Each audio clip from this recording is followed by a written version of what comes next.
There's a map, an ancient map that precisely describes what happens to the human soul before it awakens. The medieval alchemists knew this map well. For centuries they toiled, striving to transmute lead into gold. But Jung discovered that the real transformation was never about metals. It was about the human psyche. And Huberman, in 2025, through his groundbreaking studies on consciousness and neuroplasticity, well, he validates every single stage of this ancient map. If you're going through a period of confusion, of pain, of feeling like everything is falling apart, pay attention.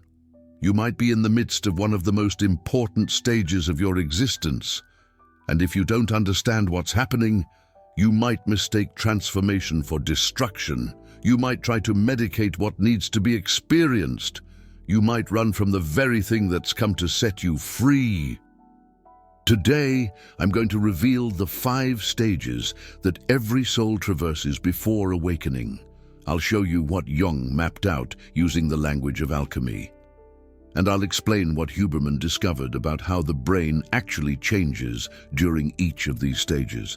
Because this isn't just psychology, this isn't just spirituality, this is neuroscience, meeting ancient wisdom and proving that the mystics were right all along. Let's start with the first stage. Jung called it Nigredo.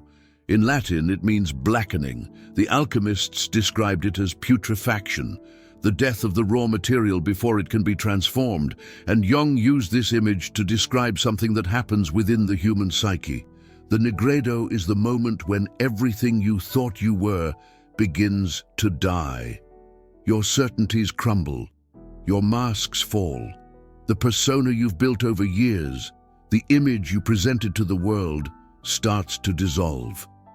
And it hurts. It hurts a lot. Jung was very clear about this. He said that you cannot find illumination in external light. You only find illumination by confronting the inner darkness.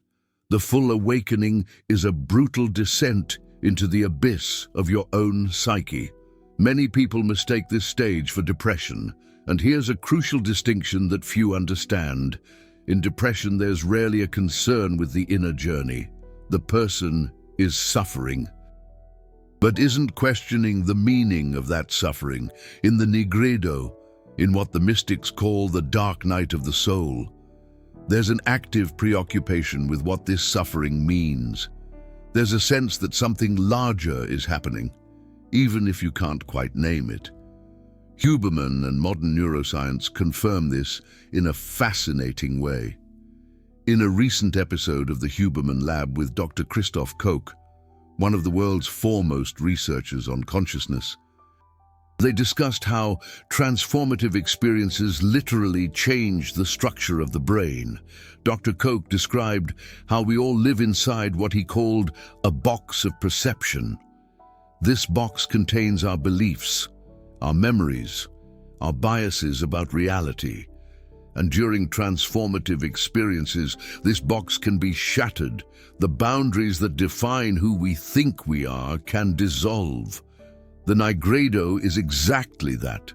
It's the shattering of the box of perception.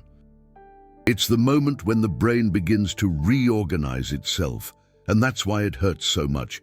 You're literally losing neural structures that defined your identity. Connections that existed for years are being undone, and your brain, your body, your psyche, all resist it. But hold on to this information, because I'll come back to it later. Because what comes after the Nigredo is even more important to understand. The second stage Jung called Albedo. In Latin, it means whitening. After the total darkness of the Nigredo, a light begins to emerge. It's not yet the full light of awakening. It's a pale light, like dawn after a very long night. In the Albedo, there's a withdrawal from the world, an intense reflection on the direction and purpose of life. The soul begins to extract itself from the psyche. Your essence begins to emerge. And at the end of this stage, there's a heightened spiritual awareness. and a sense of purpose that didn't exist before. Huberman explains this in terms of neuroplasticity. He says that agitation and tension are the entry point for brain change. When you want to understand neuroplasticity, when you want to understand how to change behavior, thought, performance, the most important thing to understand is that it requires top-down processing. It requires that feeling of agitation. In the Albedo, the agitation of the Nigredo begins to transform. The brain, which was in chaos, begins to form new connections. The old structures that died in the Nigredo are being replaced by something new. And that requires reflection. It requires silence. It requires withdrawal from the external world, so that the internal world can reorganize. Many people in this stage feel an almost irresistible need for solitude. They can no longer tolerate overly stimulating environments. Superficial conversations become unbearable. Relationships that once worked begin to feel empty. This isn't antisociality. It's the brain asking for space to rebuild. The third stage Jung called Citrinitas. In Latin, it means yellowing. Jung gave less emphasis to this stage than the others, but it represents a crucial transformation. It's the awakening of higher consciousness. The moment when spiritual insight begins to integrate with lived experience. In the Citrinitas, you begin to have glimpses of what you are becoming. Moments of clarity that were once rare become more frequent. You begin to understand patterns that were previously invisible, to see connections that previously escaped you. Intuition strengthens, perception sharpens. Dr. Koch described in the Huberman Lab how consciousness isn't about doing, it's about being. You can meditate, sit still, have mystical experiences, and be highly conscious without moving. Intelligence is about planning and behavior. Consciousness is about being happy, sad, or seeing something. In the Citrinitas, you begin to experience this consciousness in a more direct way, not as a concept, but as a lived experience. Moments when thought stops and only pure perception exists. Moments of total presence that previously seemed impossible. Huberman recommends specific practices to cultivate this. He mentions focused work blocks of 90 minutes, followed by rest. He mentions a practice called non-sleep deep rest, or NSDR, which he practices every day for 30 minutes since 2017. It's a form of yoga nidra that's effective for restoring mental and physical vigor, and also for consolidating the neuroplastic changes that are happening. The fourth stage Jung called Rubedo. In Latin, it means reddening. It's the final stage of alchemical transformation, the moment when the union of opposites culminates in what Jung called the sacred marriage.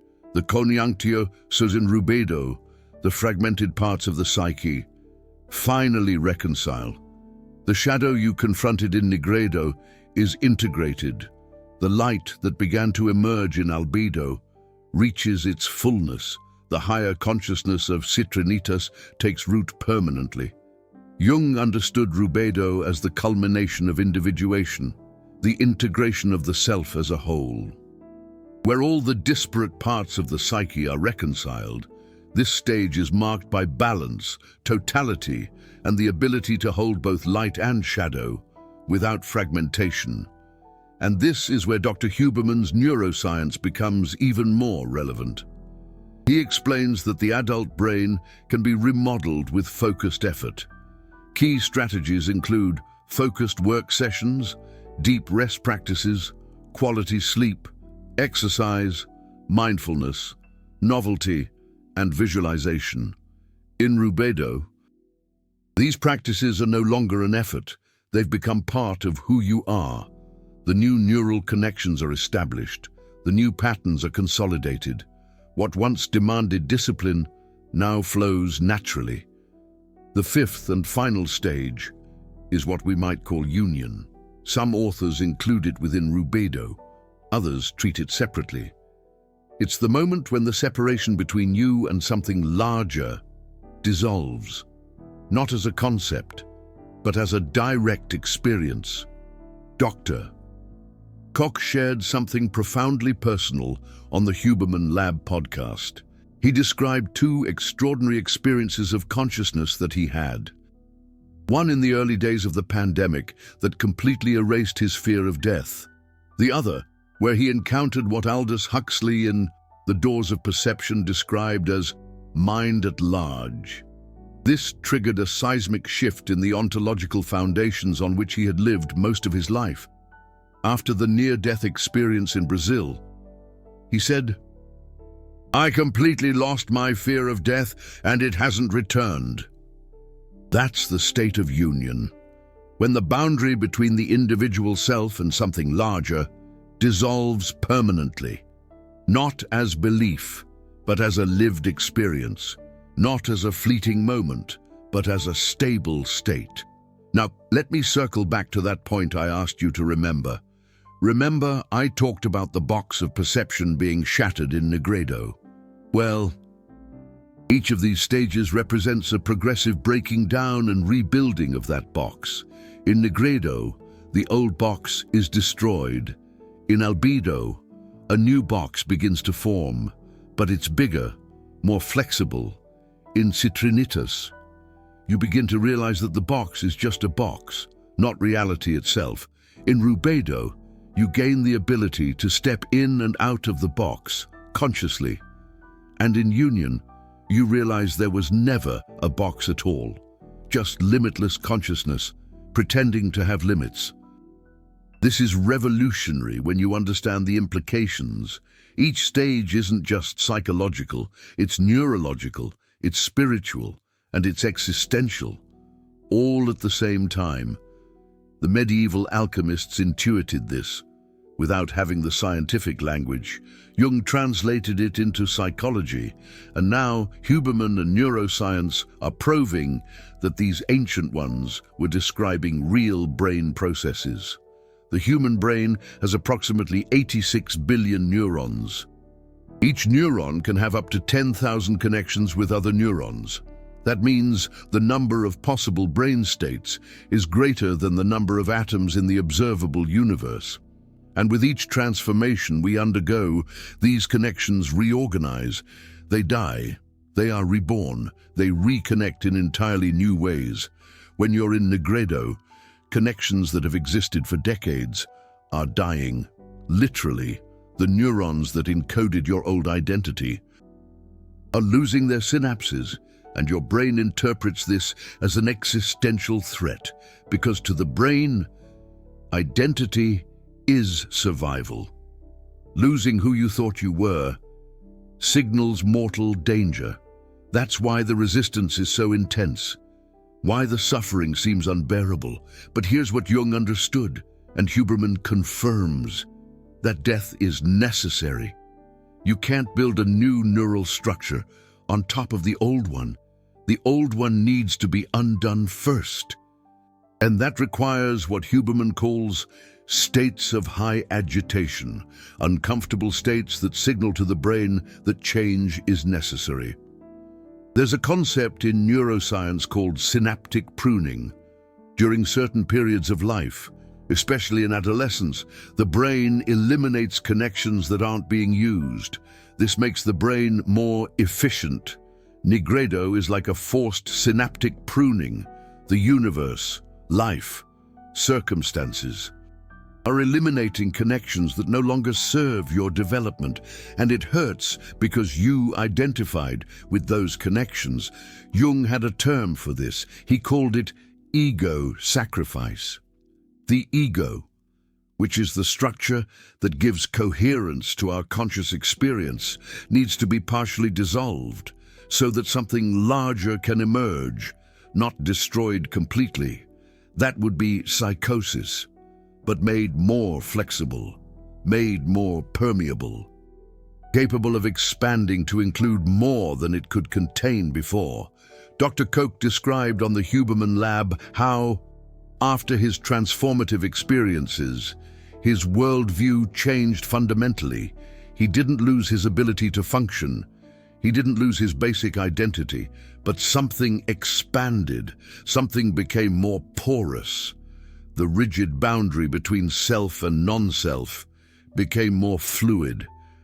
That's exactly what happens in each stage of individuation. The boundary becomes more fluid.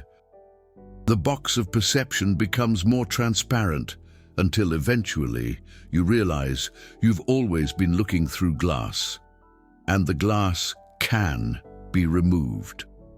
Jung said that humans have a thirst for wholeness.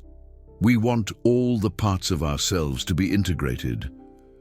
Individuation is the name he gave to the process of achieving that wholeness, a process involving an individual self, emerging from the integration of the collective and personal unconscious.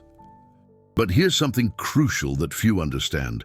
These stages are not linear. Jung was very clear about this.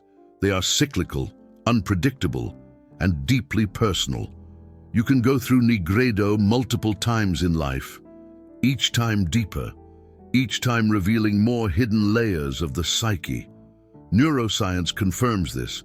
Huberman explains that neuroplasticity isn't a one-time event. It's an ongoing process. The brain is constantly remodeling itself based on experience. And each major life transformation initiates a new cycle of neural reorganization.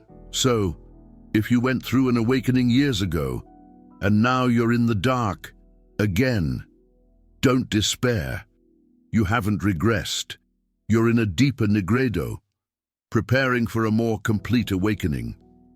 Each cycle takes you closer to what Jung called the self, the deepest center of the psyche that transcends the individual ego.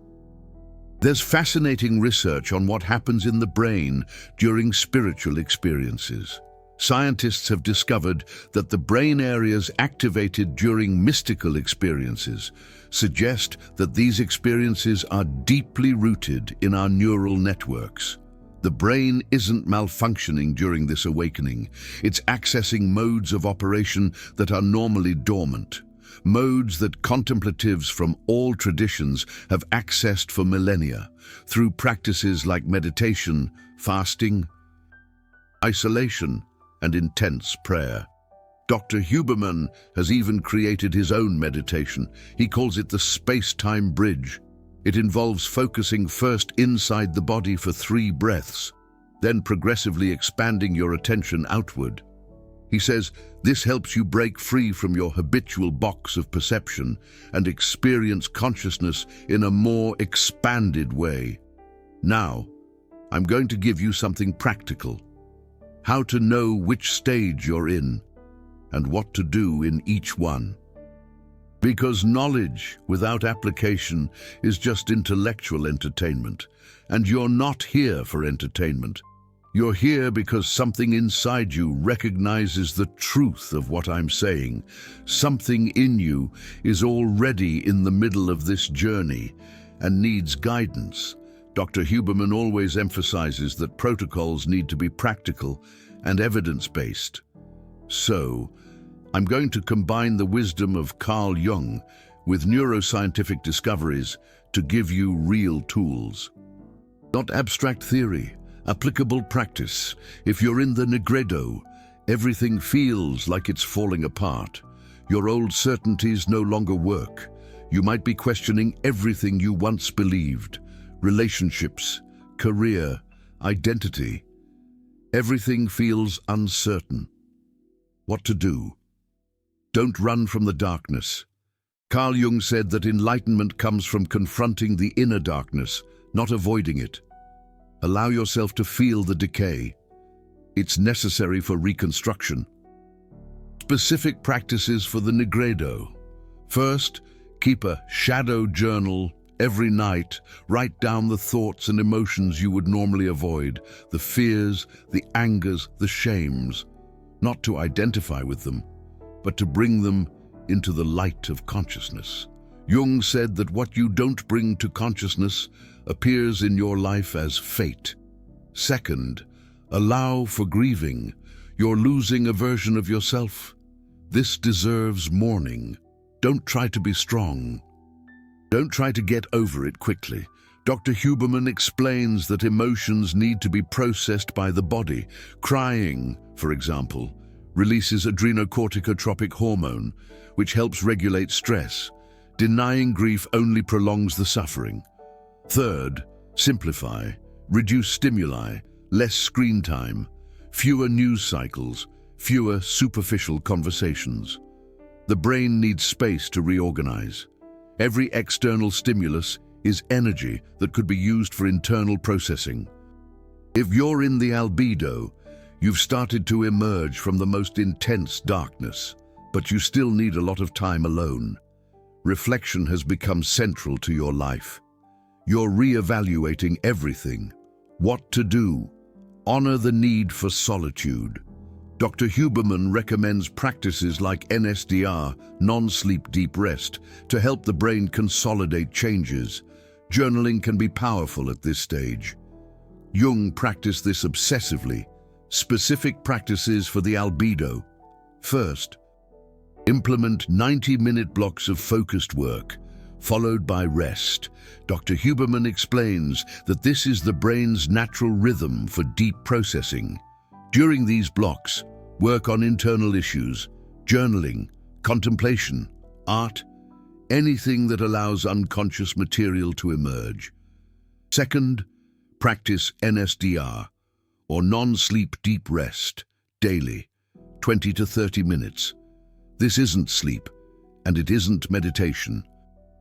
It's a specific state where the brain can process and consolidate changes. Dr. Huberman says he's done this every day since 2017. There are free guided audios available. Third, spend time in nature regularly, without headphones, without your phone, just you and the natural world.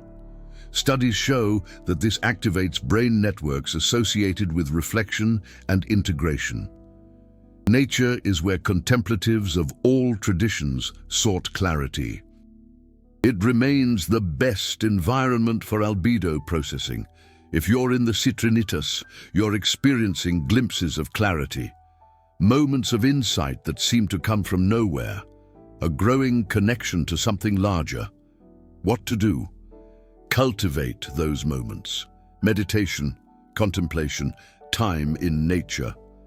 Dr. Huberman mentions that visual focus can increase mental focus. Practice looking at a fixed point for increasingly longer periods. This trains the brain for more focused states of awareness. Specific practices for the Citrinitas. First, develop a consistent meditation practice. It doesn't have to be long, 10 to 20 minutes daily. Dr. Huberman mentions the space-time bridge meditation. Start by focusing inside the body for 3 breaths. Then progressively expand your attention to the space around you. Then beyond your immediate space. This trains the brain to access expanded states of consciousness. Second, record your insights. The Citrinitas brings clarity, but that clarity can be fleeting. Always have something to write with. Jung kept notebooks where he recorded dreams, visions, intuitions. These records became the foundation of much of his work. Your insights are equally valuable. Third, seek out experiences that expand your perception. Art, music, poetry, deep conversations. Trips to new places. The brain in the Citrinitas is ready to make new connections. Feed it with rich material. Each expanded experience strengthens the new neural networks that are forming. If you're in the Rubedo, you feel an integration happening. The parts of you that seemed in conflict are harmonizing. Light and shadow coexist without battle. What to do? Start sharing what you've learned, not evangelically, but authentically. Jung said that the purpose of individuation is to increase consciousness. Increased consciousness benefits not only you, but everyone around you. Specific practices for the Rubedo. First, find ways to serve. The Rubedo isn't about accumulating spiritual experiences for yourself. It's about using what has been integrated to benefit others. This can be as simple as being more present with the people you love, or as broad as changing careers to something more aligned with your new understanding. Second, maintain the practices, but with lightness. In the Rubedo, meditation, journaling, contemplation remain important, but they cease to be effortful and become as natural as breathing. If it still feels forced, you're probably still in the Citrinitas. Be patient.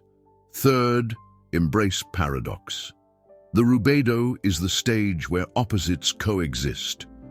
You may feel profound peace and profound pain simultaneously. You may experience separation and union at the same time. Don't try to resolve the paradoxes. They are the territory of the Rubedo. The rational mind wants clear answers. The integrated psyche embraces complexity. So you're in the union. Or maybe you've just caught glimpses of it. You've experienced moments where the separation between you and something larger just dissolves. The fear of death, it diminishes. Or maybe it even disappears entirely. A profound peace. It exists, even amidst the external chaos. So, what do you do with that? Live from that place. Not as some spiritual achievement to brag about at brunch, but as the foundation for a life of service and genuine presence.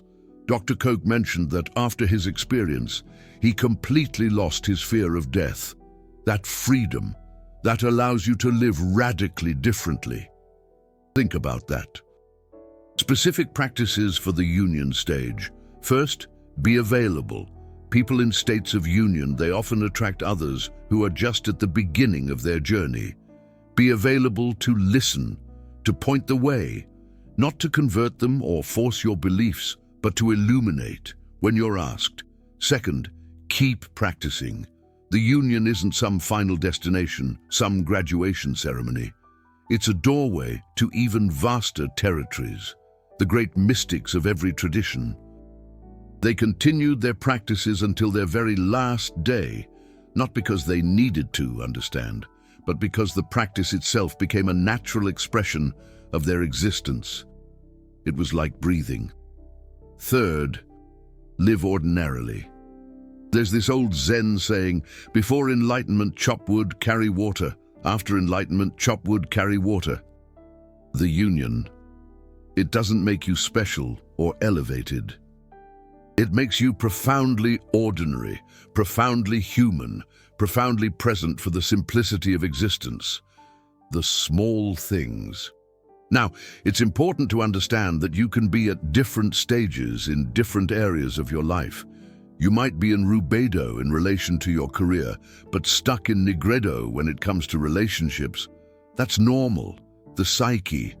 It doesn't transform uniformly. Different complexes, different patterns, they awaken at different times. Carl Jung. He worked extensively with this concept of complexes. They're like sub-personalities living inside of us. Each complex, it can be in a different stage of this process of individuation, and that is why awakening is so complex. It's not some single, simple transformation. It's multiple transformations happening in parallel, all at once. Dr. Huberman explains that different neural networks, they can change at different rates. Some areas of the brain, they're just more plastic than others. Some memories and patterns, they're more deeply rooted and they take longer to transform. Patience is essential here. There's something else I need to tell you before we wrap up here. Awakening, it's not the end, it's the beginning. When you move through these 5 stages, you don't arrive at some final shiny destination. You gain access to a new way of living, a way where transformation is continuous, where consciousness keeps expanding, where every moment is an opportunity for deeper understanding, deeper connection. Jung. He continued his process of individuation until the very end of his life. He never said he'd arrived or figured it all out. He was always exploring deeper, always discovering new layers. That is the paradox of awakening. The more you wake up, the more you realize there is to wake up to. Dr. Koch, even after his transformative experiences, he continues researching consciousness. He continues exploring. He continues questioning. The experience didn't end the search. It transformed it. You've made it this far. You now have a map that Carl Jung extracted from medieval alchemy, a map that Andrew Huberman is validating with cutting-edge neuroscience, a map that countless souls before you they've followed, even without knowing that they were following. The question now is simple. Which stage are you in? What is that stage asking of you? And are you willing to honor the process, even when it hurts? Jung said that whoever looks outside dreams, whoever looks inside awakens. These 5 stages, they're the pathway inward. Nigredo forces you to look at the darkness you've been avoiding. Albedo gives you the space to process it. Citrinitas shows you glimpses of what you're becoming. Rubedo integrates everything into a new whole. And the union, it reveals that you were always part of something infinitely larger. This journey, it's not easy. It never has been. It never will be. But it's the only journey that really matters. Because in the end, as Carl Jung realized, the purpose of human life is to make conscious what was unconscious. And each stage of this process, it takes you closer to that realization. This knowledge that I've shared, it took years of research to gather. Jung, alchemy, Huberman, neuroscience, contemplative traditions, all connected, to give you a map that few possess. If you felt the value in this, consider supporting the channel through super thanks. Each contribution is you saying, keep revealing these connections, keep uniting ancient wisdom with modern science. You're not just a spectator, you're part of this mission of collective awakening. Now, tell me in the comments, which of the 5 stages are you experiencing right now? How do you know? What is that stage teaching you? I want to hear your experience, because every story of awakening, it illuminates the path for others who are just beginning their journey.